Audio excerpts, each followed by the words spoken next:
তাহলে কি Jacob ফাটু versus solo সিকাওয়ার মধ্যে রেসলম্যানিয়াতে আমরা একটি ম্যাচ দেখতে চলেছি।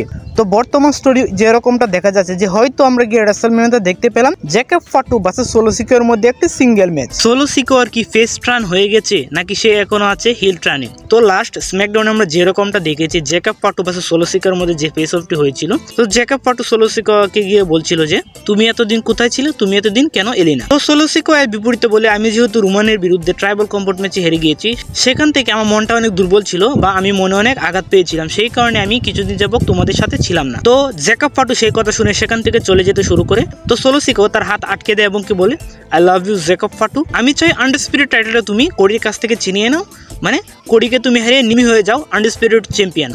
তো আমি তোমাদের সঙ্গে আছি বা সাথে আছি। তো সেখান থেকে আমরা দেখতে পাই তামা তুঙ্গাও কিন্তু জ্যাকব ফাটুর সঙ্গে চলে যায়, জেউসোর সঙ্গে কিন্তু থাকে না।